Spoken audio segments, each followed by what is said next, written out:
এই যে এর আগের দিন দেখিয়েছিলাম, দেখুন সবগুলোই মোটামুটি বেঁধেছে। এই যে সব ডগায় ডগায় দেখুন বেঁধেছে, প্রচণ্ড গরম তবুও বাঁধছে। আমি এটা কেটে দিইনি, এইটাই মনে হচ্ছে না, এটা ফুটো করেনি। যাই হোক, ছোটোবেলায় এগুলো একটু কীটনাশক দেওয়া দরকার, আমি গরমের জন্য আর দিইনি। মনে করেছিলাম যে এইভাবে চলবে, তবে এবার দিতে হবে আস্তে আস্তে, বিকেলের দিকে একটু কীটনাশক দিতে হবে।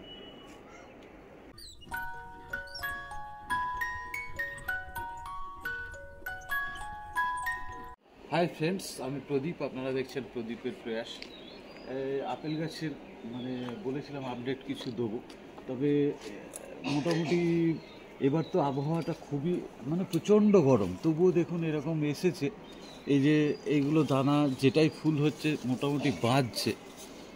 এই যে এর আগে আমি এখানে ব্যবহার করেছিলাম আপনার দুটো ফাঙ্গিসাইড দুটো দিয়েছিলাম, মেরিভন আর একটা এই যে মেরিভন একদিন ব্যবহার করেছিলাম, টিল্ট একদিন ব্যবহার করেছিলাম, টিল্ট TILT।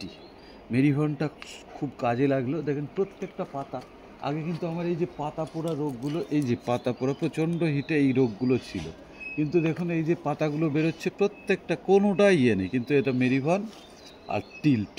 আর একটা এর সঙ্গে আমি যোগ করেছি ক্যাভরিওটপ। আমি ঘুরিয়ে ফিরিয়ে এই গাছগুলো প্রচণ্ড গরমের জন্য এই গাছগুলো এই সমস্যাটা হয়। এই যে এটাকে দেখাচ্ছি, এই যে পাতা পোড়ার যে সমস্যাটা, এই সমস্যাটা হয়।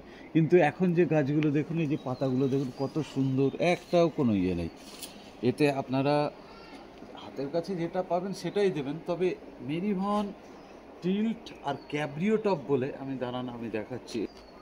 এটা আমি স্পেশালি কিনেছি, প্রচুর দাম, কিন্তু এটা কি করব, এত গাছ বাঁচাতে গেলে এগুলো করতেই হবে। আমি হিমাচল প্রদেশে দেখেছি মেরিভনটা ওরা প্রচুর ব্যবহার করে।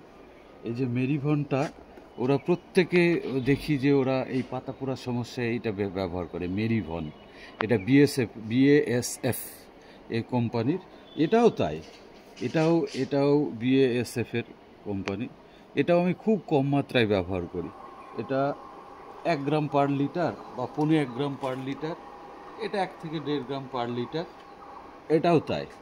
এখন গরম পড়েছে, আপনারা খুব কম মাত্রায় ব্যবহার করবেন। এটা আমি আগের ভিডিওতে দেখেছি, ওটা আমি সংযোজন করে দেবো।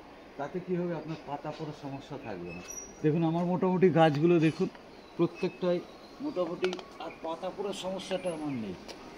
এইদিকে এই যে গাছগুলো হেলদিও আছে মোটামুটি, দেখুন এই যে মোটামুটি বেঁধেছে, এই যে প্রত্যেকটাই দানা বাঁধছে। এই দেখেন ডগাগুলো প্রতিটাই দানা বাঁধছে, এগুলো কিন্তু এই যে দেখুন প্রতিটাই দানা বাঁধছে, এই যে প্রত্যেকটাই দানা বাঁধছে, প্রচুর কিন্তু হচ্ছে। আপনারা মনে করছেন ভিতরে নেই, কিন্তু এই দেখেন প্রতিটাই ডগা বলে না, এই দেখেন এই যে এইগুলো এই গরমে শুকিয়ে গেছে, কিন্তু এই দেখেন বেঁধেছে প্রতিটাই, দেখুন দেখুন প্রতিটাই। একটা ছোট গাছ লাগিয়েছিলাম, আপনারা বলেন যে গাছ হয় না, এই দেখেন আমি এটা জমিতে লাগাবো বলেছিলাম, এই দেখেন বেঁধে গেছে।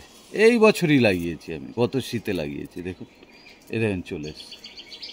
এই দেখেন ভালো গাছ হলে আপনাদের হবেই, আপেল কেন হবে না? এই গাছটায় কিছু না করলেও 100টা আপেল আছে, প্রত্যেক ডগায় ডগায় আপেল, ডগা বলে না, আপনার ডালে ডালে আপেল আছে। এ দেখেন আবার ফুল হচ্ছে, এই যে ফুল বেরোচ্ছে, বাট বেরোচ্ছে, এটা প্রত্যেকটাই দানা বাঁধবে। এই যে দেখুন প্রতিটাই দানা বাঁধবে, এই যে দানা, এই দেখেন দানা বেঁধে গেছে, দেখেন আপনার সামনেই তো, এই দেখেন দানা বেঁধে গেছে। এগুলো গরমের কারণে 2-1টা এরকম হবে, এগুলো কিছু করার নেই আমাদের, এগুলো হবেই। এই যে দেখুন কীভাবে দানা বেঁধেছে, দেখুন এই যে দেখুন, এই যে এই যে এই যে এই যে ডোরসেট গোল্ডেন, এটা এই যে দেখুন যতগুলো ফুল হয়েছে ততগুলোই দানা বেঁধেছে, এই যে দেখুন এই যে। কিন্তু আপনাকে এইগুলো ব্যবহার করতে হবে মোটামুটি। আপনারা এই গাছগুলোর দেখুন কত সুন্দর, এই গোড়াটা আমি আজকে এই যে একটা মিক্সচার ব্যবহার করেছি, এটাও আমি পরে বলে দেবো, কেন গোড়াতে অনেক সময় কিছু রোগের, গ্যামোসিসের মতো কিছু রোগ আছে, ফেটে যায়, অনেক সময় আপনার পোকায় ফুটো করে দেয়, এগুলোর গোড়াগুলো কত মোটা দেখুন এবং কত সুন্দর দেখুন। এটা ক বছর, 3 বছরের গাছ আমার।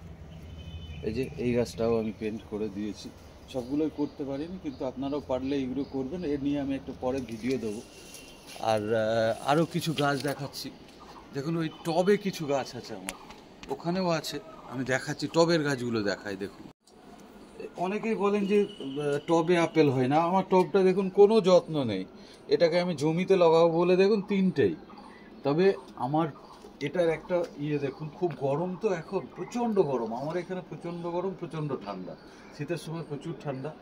আমি পূর্ব দিকে, এটা পূর্ব দিক থেকে মোটামুটি আপনার 12টা পর্যন্ত রোদ এইখানে পড়ছে। 12টার পর কিন্তু এইখানে গিয়ে একটু ছায়া থাকছে। আপনারা চেষ্টা করবেন মোটামুটি 12টা 1টা পর্যন্ত রোদ থাকে, এবং যদি একটু হালকা শেড, পরের যে রোদটা আপনার এই দিক থেকে আসছে, তো ওই গাছ দেখুন, গাছে অনেকটা একে সেভ করে। ওই জন্য গাছগুলোই এই যে কীভাবে ফল এসছে দেখুন। আপনারা বলেন যে টবে ফল হয় না, দেখুন এগুলো তো আমি আর তৈরি করে বা করিনি, এটাকে তো আমি আর ঝুলিয়ে রাখিনি। আপনারা দেখুন কীভাবে ফল এসছে। এই যে দেখুন প্রত্যেকটা, এই যে দেখেন আবার ফুল আসছে, এই যে বাড বেরোচ্ছে। এটা প্রত্যেকটা 4টে বেরোলে 4টেই দানা বাঁধবে। এইখানে দেখুন,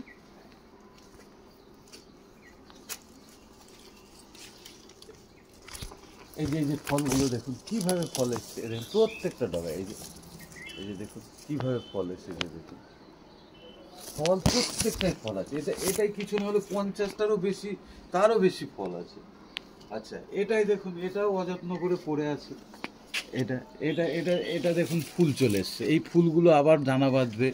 এ দেখেন ফুলগুলো, এই যে প্রত্যেকটা দানা বেঁধে গেছে। আপনারা বলেন টবে হয় না, আমার টবটা কতটুকু দেখুন, 12-14 ইঞ্চির পট, কিচ্ছু না। একে লিকুইড খাবার দিতে হবে। আমি কিছু খাবার আমি বলে দিচ্ছি। এই দেখেন এই যে কীভাবে ফল এসছে দেখুন প্রত্যেকটা ডগায়। ওইখানে দেখুন এই যে এখানে দেখুন কীভাবে ফল এসছে দেখুন। এই যে ফল আমার কেটে দিই, এই মাঝখান থেকে কেটে দিই। তবে এর কিছু রক্ষণাবেক্ষণ অবশ্যই করা দরকার আপনাদের, সেটা আমি বলছি।